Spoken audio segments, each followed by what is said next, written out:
اللہ سبحانہ و تعالیٰ کے نام پاک سے آغاز جو بڑا مہربان نہایت رحم فرمانے والا ہے، اور کروڑوں درود و سلام ہمارے اور آپ کے آقا حضرت احمد مجتبیٰ محمد مصطفیٰ صلی اللہ علیہ وآلہ وسلم پر کہ آپ کی خدمت اقدس میں ہدایہ درود پیش کرنا اہل ایمان کے لیے دنیا اور آخرت میں کامیابی، بھلائی، فلاح، نجات اور بلندی درجات کا ذریعہ ہے۔ اللہم صلی علی سیدنا و مولانا محمد وعلی آل سیدنا و مولانا محمد مبارک وسلم۔ ناظرین محترم السلام علیکم ورحمۃ اللہ وبرکاتہ۔ میں ہوں آپ کا میزبان محمد رئیس احمد اور پیش کیا جا رہا ہے پروگرام روشنی سب کے لیے۔ آپ جانتے ہیں کہ پیر، منگل، بدھ اس پروگرام کو شامل کیا جاتا ہے ٹرانسمیشن میں، اور موضوعات کا تنوع آپ دیکھتے ہیں اس میں۔ آج عروج و زوال کے حوالے سے ہم بات کریں گے کہ عذرو قرآن جو ہے، عروج و زوال کیا ہے۔ آپ دیکھیں، اگر قرآن کریم کی تلاوت کریں، تراجم پڑھیں، تو اس میں آپ کو مختلف اقوام و ملل کے عروج کی، طاقت کے، ان کے تصرفات کے اور ان کے تمام امور کے وہ واقعات ملتے ہیں۔ پھر ان کے زوال کے حوالے سے بھی بہت ساری باتیں ملتی ہیں کہ ان کے زوال کس طرح آیا، کس طرح نافرمانیاں کی، کس طرح اللہ کا عذاب آیا، کس طرح انہیں آزمایا گیا اور کس طرح آخرکار ان کو صفحہ ہستی سے اللہ تعالیٰ نے مٹا دیا۔ اور پھر بنی اسرائیل کے لیے تو اللہ تعالیٰ نے خوان نعمت نازل فرمایا، ایسی اللہ نے ان پر عنایت فرمائی۔ بہر صورت یہ عروج ہمارے ہاں جو سمجھا جاتا ہے دنیاوی طور پر، اگر کوئی بہت مشہور ہو جائے، اگر کسی کے پاس بہت مال و دولت آ جائے، کوئی صاحب منصب ہو جائے، کوئی صاحب اختیار و اقتدار ہو جائے، کسی بھی نوعیت کی اس کو طاقت اور حیثیت مل جائے، تو سمجھایا جاتا ہے بڑا عروج ہے جناب۔ اور خدا نہ خواستہ کسی آزمائش کے سبب اور مشیت ایزدی کے تحت اگر کوئی بیمار ہو گیا یا قلاش ہو گیا یا وہ بالکل کسی قابل نہیں رہا، تو یہ سمجھا جاتا ہے کہ یہی اس کا زوال ہے۔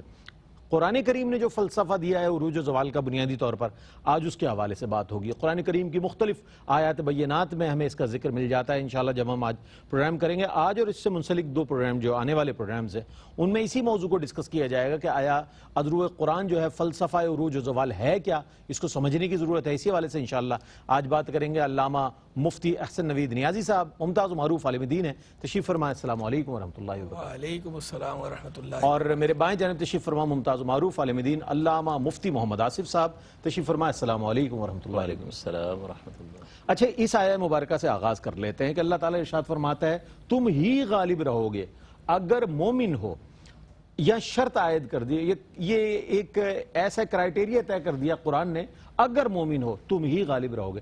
اس آیہ مبارکہ کی روشنی میں چاہتا ہوں کچھ ارشاد فرمائیے۔ بسم اللہ الرحمن الرحیم، صلی اللہ علیہ حبیب سیدنا و مولانا محمد وعلی آلہ وصحبہ بارک وسلم۔ اللہ تبارک و تعالی قرآن مجید فرقان حمید برہان رشید میں ارشاد فرماتا ہے وَلَا تَهِنُوا وَلَا تَحْزَنُوا وَأَنْتُمُ الْأَعْلَوْنَ إِن كُنتُم مُؤْمِنِينَ، اور تم ہی غالب رہو گے اگر تم مومن ہو۔ یعنی قرآن مجید فرقان حمید نے عروج کا اور غلبے کا قطعی طور پہ فیصلہ فرما دیا کہ عروج کس کو حاصل ہوگا، غلبہ کس کو حاصل ہوگا، فرمایا تمہیں حاصل ہوگا۔ لیکن یہ مطلق نہیں ہے، یہ ایبسولوٹ نہیں ہے، بلکہ یہ مقید ہے، یہ مشروط ہے، کنڈیشنل ہے۔ کنڈیشن ساتھ کیا لگا دی؟ شرط لگا دی ان کنتم مؤمنین، اگر تم مومن ہو، اگر تم ایمان والے ہو، یعنی غلبہ ایمان والوں کو ہی نصیب ہوگا، عروج ایمان والوں کو ہی نصیب ہوگا۔ اب دیکھنے کی بات یہ ہے کہ یہاں ایمان والوں کی جو بات کی گئی ہے، تو آیا ایمان سے مراد صرف اتنا ہے کہ لا الہ الا اللہ محمد الرسول اللہ صلی اللہ علیہ وسلم پڑھ لیا، صرف کلمہ طیبہ پڑھ لیا، صرف مسلمانوں کے گھر پیدا ہو گئے اور کہہ دیا ہم مسلمان ایمان والے ہیں تو اسی سے غلبہ حاصل ہو جائے گا، یہی غلبے کے لیے کافی ہے یا نہیں کچھ اور مراد ہے؟ تو دیکھیں جب اس کا گہرائی میں ہم جائزہ لیتے ہیں، تجزیہ کرتے ہیں، تھورولی انالیسس کرتے ہیں، تو پتہ چلتا ہے یہاں صرف زبان سے کلمہ طیبہ پڑھنا مراد نہیں، بلکہ مطلب یہ ہے کہ اگر ایمان تمہارے قلب و ذہن میں راسخ ہو جائے، اگر تم ایمان کے تقاضوں پر عمل کر لو، یعنی کامل الایمان کی بات ہو رہی ہے، نفس ایمان کی بات نہیں ہو رہی، کمال ایمان کی بات ہو رہی ہے۔ اگر جو ہے کمال ایمان تمہارے اندر ہوگا، ایمان تمہارے قلب و ذہن میں راسخ ہو جائے گا، تو پھر غلبہ تمہارا ہی ہے۔ اور اس کے نظارے جو ہے وہ ہمیں ملتی ہیں، پوری تاریخ اٹھائیں، تاریخ عالم آپ کو جگہ جگہ ہی ملے گا نا۔ جب ایمان قلب و ذہن میں راسخ ہوتا ہے تو نمرود اپنی بادشاہی سمیت نمرود ختم ہو جاتا ہے، فنا ہو جاتا ہے۔ سیدنا ابراہیم علیہ نبینا علیہ السلام اپنے پیروکاروں سمیت غالب آ جاتے ہیں، غلبہ ان کو حاصل ہو جاتا ہے۔ فرعون اپنے پیروکاروں سمیت فرعون اپنے درباریوں سمیت ختم ہو جاتا ہے، فنا ہو جاتا ہے، مٹ جاتا ہے۔ سیدنا موسیٰ علیہ نبینا علیہ السلام اپنے پیروکاروں سمیت غالب نظر آتے ہیں، غلبہ حاصل ہوتا ہے، اور ابو جہل و ابو لہب جو ہے وہ مٹ جاتے ہیں۔ حضور سیدنا محمد الرسول اللہ صلی اللہ علیہ وسلم اپنے صحابہ کرام کے ساتھ غالب ہو جاتے ہیں۔ میدان بدر کا نقشہ دیکھیں کہ تعداد میں مسلمان تھوڑے، ساز و سامان بھی مسلمانوں کے پاس کم ہے، اس طرف تعداد بھی زیادہ ہے، افرادی قوت بھی زیادہ ہے، مین پاور وہاں زیادہ ہے، اسباب حرب جنگ کے جو ساز و سامان ہے، آلات ہیں، وہ بھی زیادہ ہے، ہر چیز اس طرف زیادہ ہے، لیکن یہاں کیا زیادہ ہے؟ یہاں ایمان کا معاملہ جو وہاں نہیں ہے۔ یہ وہ لوگ ہیں ایمان اگر تم مومن ہو، یہ وہ لوگ ہیں کہ ایمان جن کے قلب و ذہن میں راسخ تھا، تو ہم کم من فئۃ قلیلہ غلبت علی فئۃ کثیرہ باذن اللہ۔ کتنے ہی قلیل گروہ ایسے ہیں جو اللہ کے اذن سے کثیر گروہوں پر غالب آ جاتے ہیں۔ وہ اقبال، جو شاعر اقبال نے بھی کہا تھا نا، جو زبان سے کہہ بھی دیا لا الہ تو کیا حاصل، جو دل و نگاہ مسلمان نہیں تو کچھ بھی نہیں۔ فضائے بدر پیدا کر فرشتے تیری نصرت کو، اتر سکتے ہیں گردوں سے کتار اندر کتار اب بھی۔ تو ایمان کو قلب و ذہن میں راسخ کرنا یہ غلبے کا سبب ہے۔ ایمان کو قلب و ذہن میں راسخ کر لیں۔ ایمان قلب و ذہن میں راسخ کیسے ہوگا؟ قرآن کے ساتھ تعلق جوڑنے سے۔ اس قرآن کے ذریعے اللہ لوگوں کو اٹھاتا ہے، اس قرآن کے ذریعے اللہ لوگوں کو گراتا ہے۔ تو جو قرآن سے اپنا تعلق مضبوط کر لیں تو وہ وہی کامیاب ہے، وہی غالب ہے، وہی عروج پائے گا۔ اور قرآن سے تعلق کا مطلب یہ ہے، صرف یہ مطلب نہیں کہ برکت کے لیے قرآن شریف کو سر پہ رکھنا ہے، قرآن کی تلاوت بھی کرنی ہے، تدبر بھی کرنا ہے، تفکر بھی کرنا ہے، اس پہ عمل بھی کرنا ہے، اور آگے اس کی تبلیغ بھی کرنی ہے۔ یہ ہر سطح پہ قرآن کے ساتھ تعلق مضبوط کریں گے تو یہ قرآن قلب و ذہن کے اندر ایمان کو راسخ کر دے گا۔ ایمان کے تقاضوں کی سمجھ بھی قرآن سے ملنی ہے، ایمان کے تقاضوں پہ عمل کا جذبہ بھی قرآن سے ملنا ہے۔ تو قرآن کے ساتھ جڑ جائیں، کتاب زندہ کے ساتھ اپنی زندگی کو جوڑ دیں، یہ آپ کو زندگی کے اندر بھی عروج عطا فرمائے گا، کامیابی عطا فرمائے گا، اس اخروی زندگی کے اندر بھی عروج عطا فرمائے گا، کامیابی عطا فرمائے گا۔ کیا بات، کیا بات، سبحان اللہ۔ بہت ہی خوبصورت انداز میں مفتی صاحب نے بیان فرمایا۔ قرآن نے جو ارشاد فرمایا کہ غالب تم ہی رہو گے اگر ایمان والے ہو، اگر مومن ہو، تو صرف یہ آیہ مبارکہ نہیں ہے، بلکہ اس کے پس منظر میں انبیاء علیہ السلام کی وہ تمام جو ہے مثبت کوششیں اور اللہ پر یقین اور ایمان کی وہ کامیابیاں ہیں کہ جو قرآن نے بیان کی ہے، جیسے حضرت ابراہیم علیہ السلام کے حوالے سے، حضرت موسیٰ علیہ السلام کے حوالے سے، اور نبی کریم علیہ السلام کے حوالے سے آپ نے مثالیں پیش فرمائی۔ یہ قرآن نے اس بات کو پروو کیا کہ جو فرمایا گیا ہے وہ ماضی میں بھی پروو ہوا، اور حضور علیہ السلام کے دور میں بھی، اور اس کے بعد بھی ایمان والے ہی عروج پر نظر آئے ہیں، اور عروج اور غلبے کی صورت میں۔ آج اگر ہم مغلوب ہیں تو اس کے ہمیں خود ان چیزوں کو تلاش کرنا ہوگا کہ آیا مغلوب کیوں ہے۔ سورہ مائدہ کی آیت نمبر 54 سے بھی ہم انشاءاللہ استفادہ کریں گے، اور وہ یہ کہ آیا اس آیہ مبارکہ میں جو اقوام کے جو فنا و بقا کے حوالے سے جو تصور، جو فلسفہ قرآن کریم نے پیش کیا، اس کے حوالے سے علماء حضرات کیا بیان فرماتے ہیں، انشاءاللہ قبلہ مفتی محمد آصف صاحب بیان فرمائیں گے۔ ایک مختصر سا وقفہ ہے، وقفے کے بعد لوٹتے ہیں، مجھے امید ہے آپ کا اور ہمارا ساتھ رہے گا۔ ناظرین آپ کا خیر مقدم ہے، فلسفہ عروج و زوال ہمارا موضوع ہے۔ چونکہ وقفہ تھا تو میں اس کو ریلیونٹ کر دوں دوبارہ سے کہ سورہ مائدہ کی آیت نمبر 54 میں جو اقوام کے فنا اور بقا کا تصور پیش کیا گیا ہے وہ کیا ہے؟ میں چاہتا ہوں مفتی صاحب کچھ بیان فرمائیے۔ اعوذ باللہ من الشیطان الرجیم، بسم اللہ الرحمن الرحیم۔ اس آیت مقدسہ کے سابق میں اللہ تبارک و تعالیٰ نے کفار سے تعلق اور دوستی اور میلان قلب کے ساتھ ان کی طرف متوجہ ہونے سے منع فرمایا، کیونکہ معال کار کے اعتبار سے، نتیجے کے اعتبار سے پھر انسان جو ہے وہ اسلام سے متنفر ہو کر معاذ اللہ کفر میں داخل ہو سکتا ہے۔ لہٰذا معاً بعد اللہ تبارک و تعالیٰ نے اس آیت نمبر 54 میں سورہ مائدہ کی ارتداد کا ذکر فرمایا، اسلام سے نکلنے کا ذکر فرمایا۔ اب یہ جو مسلمانوں کو سربلندی اور قوت اور اقتدار جو حاصل ہوا وہ اللہ تبارک و تعالیٰ پر کامل ایمان کے سبب ہوا، جیسا کہ حضرت نے بھی بیان فرمایا کہ ایمان شرط ہے، اور ایمان راسخ ہو جائے اور اس کے تقاضے کے مطابق انسان کی زندگی ڈھل جائے اور ایک مضبوط جماعت محبت کی بنیاد پر قائم ہو جائے تو پھر باطل نظام پر اس کا غالب آنا بالکل طے شدہ ہے، اور یہی اللہ تبارک و تعالیٰ کے وعدے کے مطابق ہوا اور مسلمان غالب آئے۔ تو اس کا مطلب یہ ہے کہ مسلمانوں کا غلبہ ایمان کے سبب ہے، اللہ کی رحمت سے اور اس کے فضل سے۔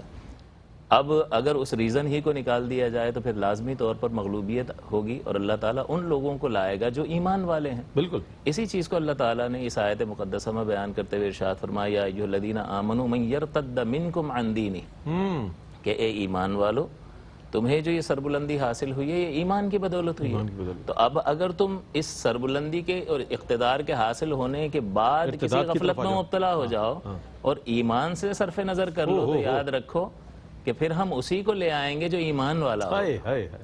تو ایمان ہی بنیاد بنا ہے. من یرتد منکم عن دینہ، اے ایمان والو تم میں سے کوئی اگر اپنے دین سے پھر جائے گا، سوف یأتی اللہ بقوم، تو اللہ تعالیٰ پھر ایسی قوم کو لے آئے گا یحبہم ویحبونہ، کہ جو اللہ سے محبت کرتے ہوں گے اور اللہ ان سے محبت کرتا ہوگا. یعنی وہی ایمان کی بات کر رہا ہے اللہ تبارک و تعالیٰ کہ ان کے قلب میں کفار کی طرف میلان قلب محبت کے ساتھ نہیں ہوگا، بلکہ اللہ اور اس کے رسول کی طرف میلان قلب ہوگا. تو وہ اللہ سے محبت کرتے ہوں گے تو اللہ تعالیٰ تو ایمان کی وجہ سے اپنی محبت کی وجہ سے غلبہ عطا فرماتا ہے، تو پھر اللہ تمہاری جگہ ان لوگوں کو ریپلیس کر دے گا. ٹھیک ہے. اور وہ لوگ ہیں کہ اللہ تعالیٰ نے فرمایا کہ وہ اللہ کی راہ میں جہاد کرتے ہیں اور کسی ملامت کرنے والے کی ملامت کو کسی خاطر میں نہیں لاتے. اور مزید فرمایا کہ اذلۃ علی المؤمنین، کہ وہ مومنوں کے لیے نرم واقع ہوئے ہیں. عزۃ علی الکافرین، تو اللہ سے جو محبت ہے اس محبت کا اظہار اس عمل کی صورت میں اس طور پر ہوتا ہے کہ جو اللہ سے محبت کرنے والے ہیں ان کو ہم مومن کہیں گے اور ان کے لیے نرم واقع ہوئے. اور جس کا لازمی نتیجہ یہ نکلتا ہے کہ اس محبت کی صورت میں، اس محبت کے نتیجے میں جو فقط اللہ کے لیے ہوگی، ایک بہترین متحد اور مضبوط جماعت مارز وجود میں آتی ہے اور پھر اسی کو غلبہ حاصل ہوتا ہے. اور وہ کفار پر سخت ہیں. تو پیچھے آیت میں فرمایا تھا کہ ان کی طرف میلان قلب کے ساتھ متوجہ نہیں ہونا ورنہ ایمان کے نقصان کی صورت میں نتیجہ ظاہر ہوگا. تو وہ جماعت اللہ کے بندوں پر یعنی ایمان والوں سے اللہ کی خاطر محبت کرتی ہے اور یہی کمال ایمان اسے قرار دیا ہے. تو جیسا کہ حدیث میں بھی فرمایا کہ من احب للہ وابغض للہ، جس نے اللہ کے لیے محبت کی اللہ کے لیے اس نے بغض رکھا. واعطى للہ ومنع للہ، اور اس محبت اور بغض جو دل میں ہوتا ہے اس کی ظاہری علامت جو ہے کہ کسی کو دیا تو اللہ کے لیے دیا اور کسی سے روکا تو اللہ کے لیے روکا. وقد استکمل الایمان، اس نے اپنے ایمان کو مکمل کر لیا. تو اس کا مطلب یہ اللہ سے محبت، اللہ کی ان سے محبت، اس کی ظاہری صورت یہ ہے کہ وہ مومنین کے ساتھ ایک ایسا متحد اور ایک ایسا محبت والا رویہ قائم کرتے ہیں جس کی وجہ سے ایک مضبوط جماعت مارز وجود میں آتی ہے اور اس کا غالب ہونا یقینی ہے. اور پھر وہ اللہ کی راہ میں ہر اعتبار سے جہاد کرتے ہیں، اپنے نفس کے خلاف، شیطان کے خلاف جہاد کرتے ہیں اور پھر کفار کے خلاف بھی جہاد کرتے ہیں اور کسی ملامت کرنے والے کی ملامت کی پرواہ نہیں کرتے. یہ اللہ کا فضل ہے جو اللہ تعالیٰ جسے چاہتا ہے عطا فرماتا ہے. اور جہاں فضل کا لفظ اللہ ارشاد فرماتا ہے اس کا مطلب یہ ہے کہ ایک تو ہوتی ہے مزدوری کے برابر اجرت دے دینا. کسی نے کام کیا 10,000 کا، اس کو 10,000 دے دیے، لیکن 10,000 کا کام کیا اور اس کو 15,000 دے دیے تو یہ 5,000 فضل کہلائے گا.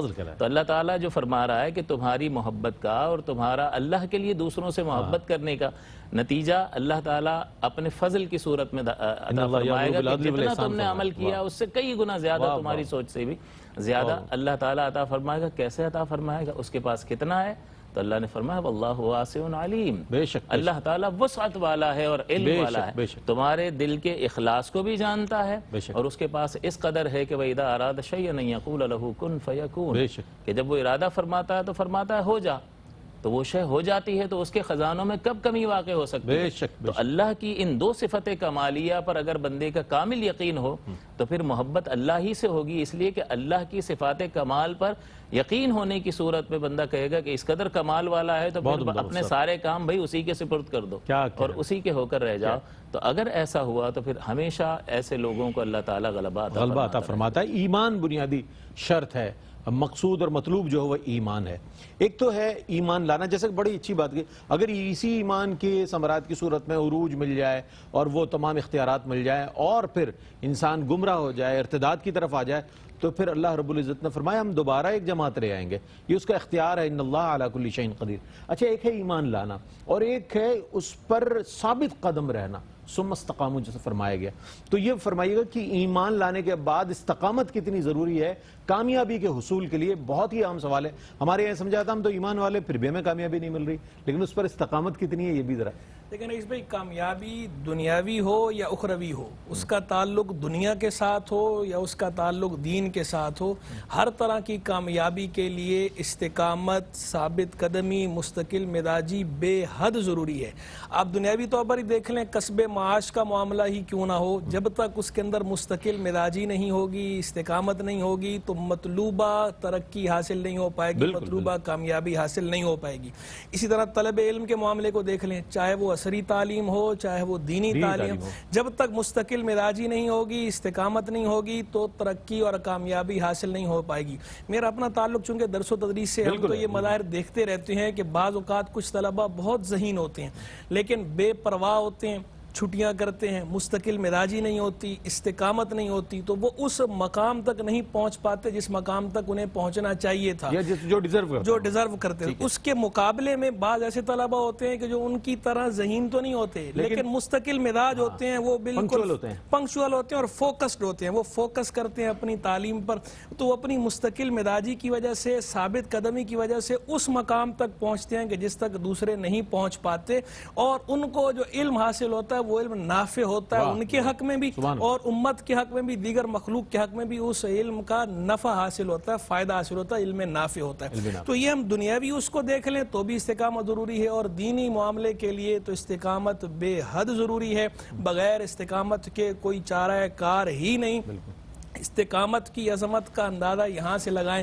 حضور جان عالم صلی اللہ علیہ وآلہ وسلم اللہ رب العالمین جل وعلا سے دعا مانگا کرتے تھے, یا مقلب القلوب ثبت قلبی علی دینک, اے دلوں کو پھیرنے والے میرے قلب کو اپنے دین پہ ثابت رکھنا. یہ دین پر استقامت کی دعا سرکار علیہ الصلوۃ والسلام کر رہے ہیں, ہمارے لیے اس کے اندر تعلیم ہے. اور خود قرآن استقامت والوں کے لیے کیا کہتا ہے, ان الذین قالوا ربنا اللہ ثم استقاموا تتنزل علیہم الملائکہ. ایک جگہ یہ فرمایا اور دوسری جگہ فرمایا ان الذین قالوا ربنا اللہ ثم استقاموا فلا خوف علیہم ولا هم يحزنون. بے شک جن لوگوں نے یہ کہا کہ ہمارا رب اللہ ہے, پھر اس پہ استقامت اختیار کر لی, تو انہیں کوئی خوف نہیں ہوگا, نہ وہ غمگین ہوں گے. اور ایک جگہ کیا ہے کہ ان پر ملائکہ کا نزول ہوگا موت کے وقت, اور ملائکہ آ کر کہیں گے تمہیں کوئی خوف نہیں, تم پریشان نہ ہو, تمہارے لیے وہ جنت ہے جس کا تم سے وعدہ کیا گیا, اس جنت کی بشارت ہو تمہیں. تو جنت کی بشارت, خوف سے امن حاصل ہونا, غم سے امن حاصل ہونا, یہ ساری باتوں کو قرآن مجید فرقان حمید نے مشروط کر دیا استقامت کے ساتھ. تو ایمان کے بعد اگلا مرحلہ جو ہے وہ اس ایمان پہ ثابت قدمی کا ہے, مستقل مزاجی کا ہے, استقامت کا ہے. حضور جان عالم صلی اللہ علیہ وآلہ وسلم نے ارشاد فرمایا, شیبتنی ہود و خواتها, مجھے سورہ ہود اور اس جیسی سورتوں نے بوڑھا کر دیا ہے. اب یہ جو سورت ہے اس کے اندر سرکار علیہ السلام کو جو احکام دیے گئے ہیں ساری اس کی عظمت, اس کی اہمیت بتا رہے ہیں کہ اس پر عمل کرنے کی فکر نے مجھے بوڑھا کر دیا. اور مفسرین کہتے ہیں کہ ویسے تو ساری ہی سورہ ہود وہ ہے, لیکن بطور خاص جو اس کے اندر آیت تھی, فاستقم کما امرت ومن تاب معک, محبوب استقامت اختیار کرو جیسے تمہیں حکم دیا گیا ہے, اور وہ لوگ جو تمہارے ساتھ رب کی طرف رجوع لائے وہ بھی استقامت اختیار کریں جس طرح حکم دیا گیا. تو یہ جو استقامت ہے یہ ہر آن ہر لحظہ اس کو ملحوظ رکھنا ہے. کرامت پر فوقیت دی گئی, الاستقامہ فوق الکرامہ, اس لیے کہ یہ کرامت مانویہ ہے, ایک کرامت حسی ہے اور ایک کرامت مانوی ہے. ایمان پر استقامت, سنت پر استقامت, دین پر استقامت, یہ کرامت مانویہ ہے. جو کرامت حسیہ سے کئی درجے بالا ہے. شیخ محی الدین ابن عربی رحمہ اللہ فرماتے ہیں کرامت حسیہ کے اندر تو استدراج کو دخل ہے, لیکن کرامت مانویہ کے اندر استدراج کو کوئی دخل نہیں, شیطان کے مکر کو کوئی دخل نہیں. تو یہ کرامت استقامت وہ ہے کہ جو بالاتفاق اور بالکل واضح کرامت ہے, کرامت مانویہ. تو یہ اس کو ہر آن ملحوظ رکھنا, یہ فکر ایسی ہے کہ جس نے سرکار علیہ السلام جس کے بارے میں کہتے ہیں کہ مجھے اس وجہ سے میں بوڑھا ہو گیا, مفسرین اس بارے میں کلام کرتے ہیں. ہیں. تو استقامت اتنی ضروری ہے دین پر. بہت عمدہ. دیکھیں دنیاوی طور پر بھی اگر کوئی شخص کوئی کام مستقل انجام دے رہا ہو تو اس میں کسی نہ کسی طور پر اس کو وہ کامیابی مل جاتی ہے کہ جو لوگ توقع کر نہیں سکتے. لیکن اگر دین کے حوالے سے وہی استقامت, جیسے کہ ہم دیکھتے ہیں ماہ رمضان میں عبادت کا ذوق و شوق بڑھ جاتا ہے, تلاوت کا ذوق و شوق بڑھ جاتا ہے, اور دیگر جو ہم انفاق فی سبیل اللہ کرتے ہیں اس کے بھی ذوق و شوق کو بہت ہم عروج پر دیکھتے ہیں. یہ اس طرح کے کوئی دینی حوالے سے امور ہو. لیکن عام زندگی میں بقیہ 12 مہینوں میں ہم یہ دیکھتے ہیں کہ اگر وہ چیز نہیں ہوتی تو ہمیں وہ عبادت کی حلاوت بھی محسوس نہیں ہوتی اس میں, کہ وہ ایک ڈسکنٹینیو ہو جاتی ہے چیز. تو انشاءاللہ اس پر بات کریں گے, اور انتہائی عام سوال ایک میرے پاس موجود ہے, اس موضوع سے متعلق پیش کروں گا. حاضر ہوتے ہیں وقفے کے بعد, ہمارے ساتھ رہیے گا. اچھا جناب, آپ کا خیر مقدم ہے. انتہائی عام سوال یہ تھا کہ آیا قرآن جو فرما رہا ہے, اللہ تعالیٰ قرآن کریم میں ارشاد فرما رہا ہے کہ حزب اللہ جو ہے, اللہ کی جماعت جو ہے, یہ مفلحون ہے, فلاح پانے والی ہے, کامیاب جماعت ہے. لیکن اس کے برعکس اگر ہم دیکھیں ملت اسلامیہ کو تو یہ مغلوب نظر آتی ہے. حالانکہ قرآن بھی پڑھتی ہے, نماز بھی پڑھتی ہے, قرآن کی تعلیمات کو بھی کسی حد تک فالو کیا جاتا ہے, لیکن پھر مغلوب ہے. اس کی کیا وجہ, کیا فرمائیے گا اس حوالے سے؟ جی, اللہ تعالیٰ نے یہ جو فرمایا حزب اللہ, اور اس حزب اللہ کے ہونے کے نتیجے کو بیان فرمایا کہ یہ مفلحون بھی ہیں اور یہ غالبون بھی ہیں. تو حزب اللہ فقط یہ کوئی لفظ نہیں ہے, یہ کسی بھیڑ کا نام نہیں ہے, بلکہ اگر اس کی ترکیب نحوی کو دیکھا جائے تو مرکب اور مرکب اضافی پر مشتمل ہے, یعنی اللہ کی طرف منسوب ایک گروہ ہے. اچھا, اس میں جلالت آگے آ رہا ہے, اور اللہ تعالیٰ کون ہے؟ واجب الوجود, تمام صفات کمال کا جامع ہے. تو اس کا گروہ حقیقتاً وہی کہلائے گا جو حقیقتاً اللہ تبارک و تعالیٰ کی رضا کے مطابق اپنے آپ کو ڈھالنے میں کامیاب ہو گیا, اور اس کے احکامات کو اور اس کی شریعت کو اور اس کے دین کو نافذ کرنے کے لیے اپنی تمام تر کوششوں کو بروئے کار لانے کی اس نے حتی المقدور کوشش کر دی. تو وہ غالب ہے اور وہ فلاح پانے والے ہیں. آج جو مغلوبیت ہمیں نظر آ رہی ہے, اور ہم نے اپنا نام حزب اللہ رکھ لیا, تو نام حزب اللہ رکھنے سے کامیابی نہیں ملے گی. عبد الرحمن ہوتا رہے, عبد الستار ہوتا رہے, عبد الغفار ہوتا رہے, لیکن حقیقتاً یہ جو نام ہے اس کا وصفی معنی جب تک انسان کی کردار میں رچ بس نہیں جائے گا تب تک وہ نتیجہ حاصل نہیں ہوگا جو اللہ تعالیٰ نے اس گروہ کے ساتھ ذکر فرمایا ہے. تو آج جو ہم کہتے تو ہیں کہ ہم اللہ کا گروہ ہیں, لیکن اس کے باوجود وہ نتیجہ مرتب نہیں ہوتا بلکہ مغلوبیت کی صورت میں ظاہر ہوتا ہے. تو پھر دیکھنا چاہیے کہ حزب اللہ کے اندر جو صفات پائی جانی چاہیے وہ ہم میں موجود ہیں یا نہیں موجود ہیں. سب سے پہلی بات تو یہ کہ ہم نے قرآن سے رشتہ کیا رکھا ہے. اللہ تبارک و تعالیٰ نے تو قرآن عظیم کے بارے میں فرمایا قد جاءکم من اللہ نور و کتاب مبین, کہ یہ روشن کتاب آ گئی, تو نور مبین تمہارے پاس تشریف لے آیا. اور یہدی بہ اللہ من اتبع رضوانہ سبل السلام, کہ اللہ تعالیٰ اس قرآن عظیم کے ذریعے سے اس شخص کو ہدایت عطا فرماتا ہے جو اس کی رضا کی پیروی کرتا ہے. سبل السلام کی, یعنی سلامتی کے راستوں کی طرف ہدایت اللہ تعالیٰ اس کتاب کے ذریعے سے اس گروہ کو عطا فرماتا ہے جو اللہ کی رضا کی پیروی کرنے والا. تو یہ حزب اللہ کی تعریف گویا کہ بیان ہو رہی ہے کہ جو اللہ کی رضا کو مقدم رکھے گا اس کو قرآن ہدایت عطا فرمائے گا. اب مسئلہ یہ ہے, پھر آگے مزید فرمایا کہ اللہ ان کو ظلمتوں سے نکال کر نور کی طرف لے آتا ہے. آپ کو حزب اللہ نہیں کہہ سکتی, حالانکہ کلمہ گو ہے وہ, کہے, لیکن پھر اپنے آپ کو اس کے مطابق ڈھالنے کی کوشش کرے, متصف ہونے کی کوشش کرے. مومن کہے اپنے آپ کو, لیکن پھر صفات ایمانیہ اور ایمان کے تقاضوں کے مطابق اپنے آپ کو ڈھالنے کے لیے کوئی سنجیدہ عملی کوشش کرنی چاہیے. تو نام ضرور رکھیں, اچھا نام رکھنا چاہیے, اس کے اچھے اثرات ہیں, لیکن اس کی حقیقت کو اپنی ذات میں پیدا کریں گے تب وہ نتائج مرتب ہوں گے جو اللہ تعالیٰ نے جن کا وعدہ فرمایا خود قرآن عظیم میں اور زبان رسالت صلی اللہ علیہ وسلم پر. اسی طرح سے یہاں پر اللہ تعالیٰ نے یہ جو قرآن عظیم سے بندوں کا تعلق ہے, ظلمتوں سے نکال کر یہ قرآن نور کی طرف لے آتا ہے, صراط مستقیم کی طرف ہدایت عطا فرماتا ہے. تو غلبہ اور صراط مستقیم اور نور کی طرف آنا یہ تو قرآن کے تعلق کے ساتھ ہے. اور بتا دو کہ آج ہمارے یہاں جو مغلوبیت نظر آ رہی ہے, کیا ہمارا قرآن کے ساتھ وہی تعلق ہے اس کے باوجود نظر آ رہی ہے؟ نہیں, قرآن کے ساتھ وہ تعلق نہیں. پھر اپنی اصلاح کے ساتھ ساتھ کیا ہم نے معاشرتی اصلاح کے لیے کوئی کوشش کی ہے؟ امر بالمعروف و نہی عن المنکر ایک بہت بڑا شعبہ ہے, اور جب تک ہم اس شعبے پر محنت نہیں کریں گے, اللہ تعالیٰ نے فرمایا کہ جو اس شعبے پر محنت کرے گا تم میں ایک گروہ ایسا ہونا چاہیے کہ جو اللہ کے دین کی طرف لوگوں کو بلائے, امر بالمعروف اور نہی عن المنکر کا فریضہ سر انجام دے, تو وہ مفلحون ہیں. تو فلاح اگر حاصل کرنی ہے تو پھر اس فریضے کو سر انجام دینا ہوگا.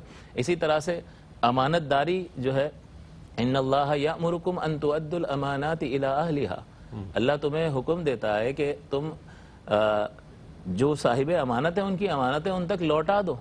وَإِذَا حَكَمْتُمْ بَيْنَ النَّاسِ أَن تَحْكُمُوا بِالْعَدْلِ، اور جب تم لوگوں کے درمیان فیصلہ کرو تو عدل کے ساتھ کرو. تو آپ کو کہیں یہاں پر ہمارے معاشرے میں عدل یا امانت داری نظر آتی ہے؟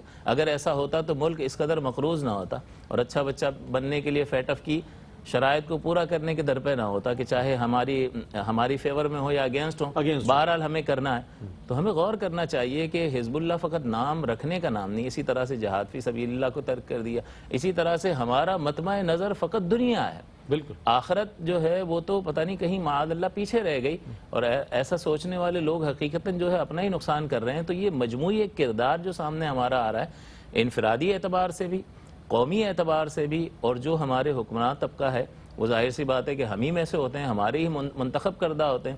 تو نہ ہمیں اس نظام کے نفاذ کے لیے کوئی کوشش کرنی ہے، جی ٹھیک ہے چلنے دو جیسا چل رہا ہے، ہمیں کیا. تو پھر اس کے برے اثرات جو ہے ایسا نہیں ہے کہ ان لوگوں تک ہی رہیں گے، بلکہ ان کی کرپشن کا نتیجہ عوام کو بھگتنا پڑے گا. تو بحیثیت مجموعی اگر ہم دیکھیں تو فقط حزب اللہ نام رکھ لینے سے وہ نتائج حاصل نہیں ہوں گے، بلکہ ان صفات کمالیہ کو اپنے اندر پیدا کرنا ہوگا. تب ہی وہ ثمرات حاصل ہوں گے جو صحابہ کرام کو حضور علیہ الصلوۃ والسلام کی مبارک صحبت کی وجہ سے حاصل ہوئے، ورنہ پھر یہی مغلوبیت جو ہے وہ ہمارا مقدر رہے. ٹھیک ہے، بہت اچھی بات.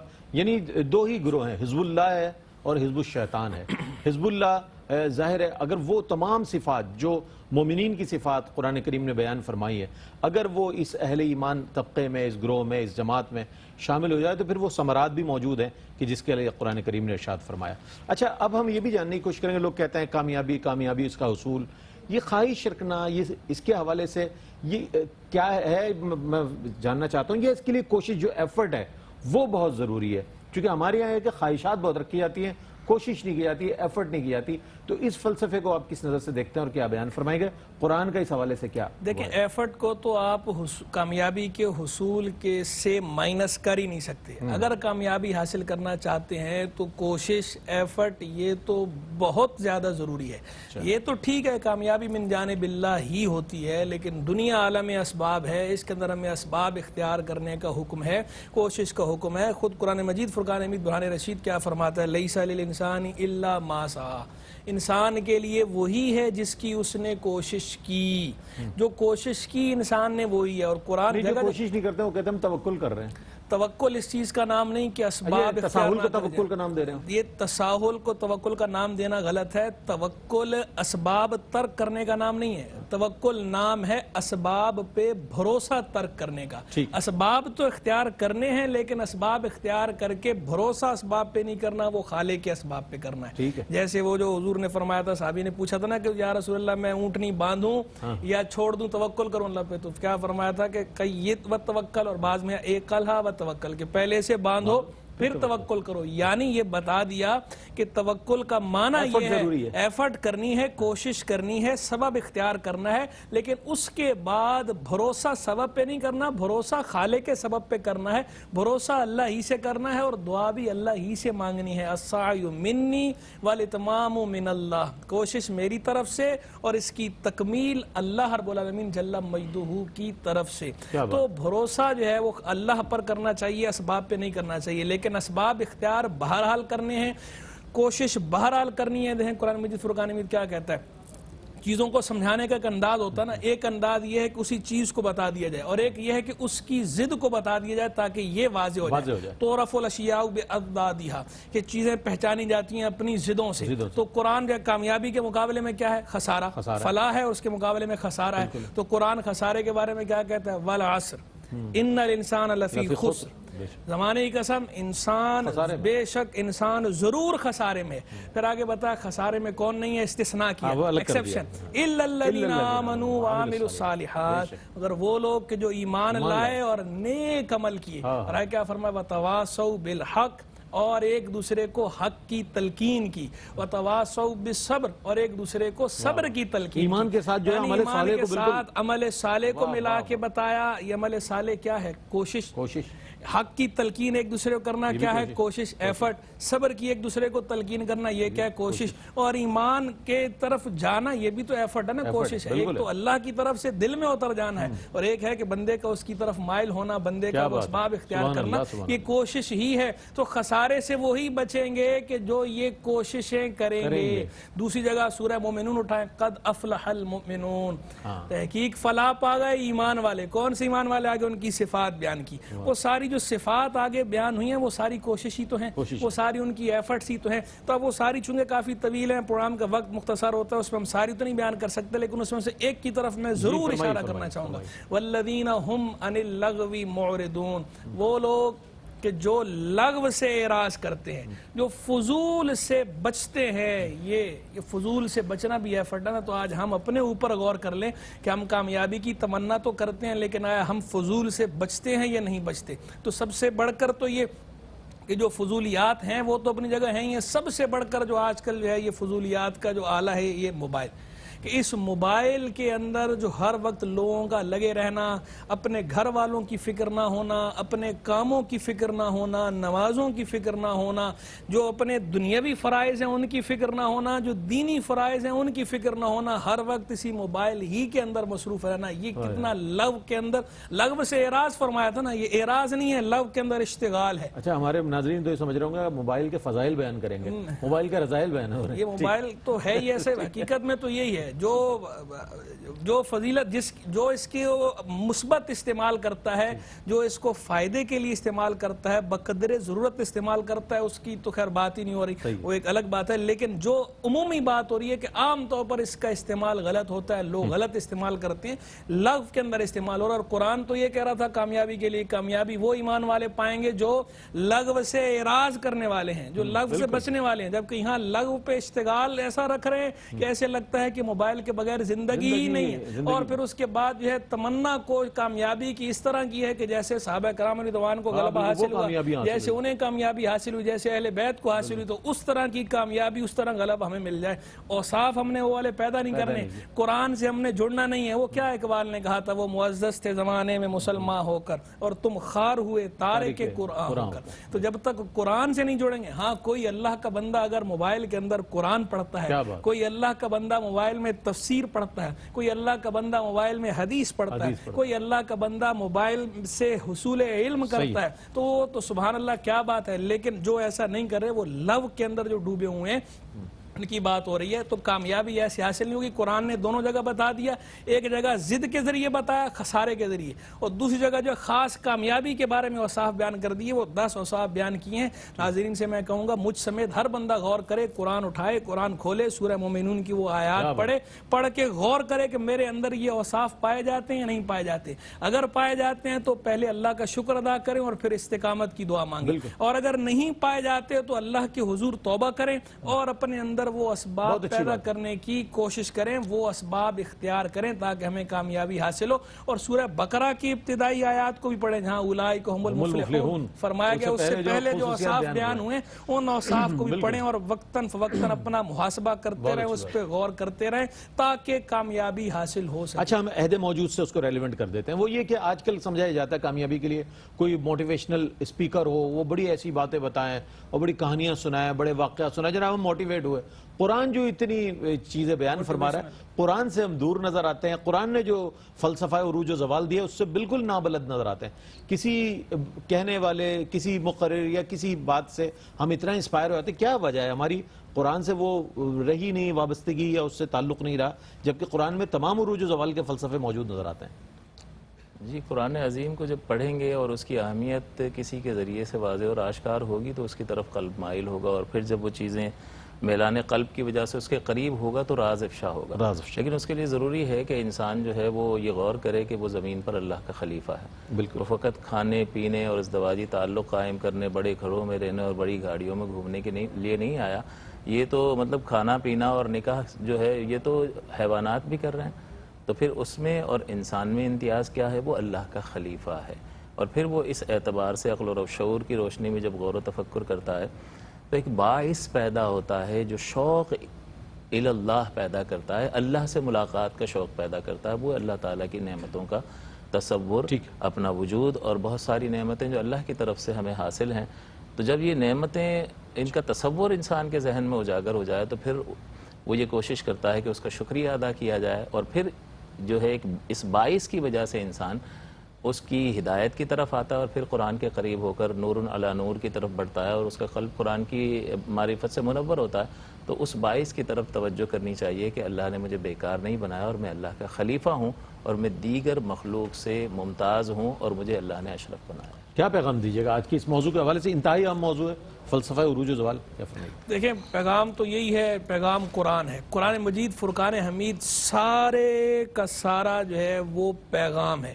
کس کا پیغام ہے؟ اللہ والعالمین کا پیغام۔ اللہ کا پیغام ساری مخلوق کے نام ہے، وہ مسلمانوں کے لیے بھی ہے اور صرف مسلمانوں کے لیے نہیں ہے، وہ ناس، ہدی للناس، ہدی للمتقین بھی ہے اور ہدی للناس بھی ہے۔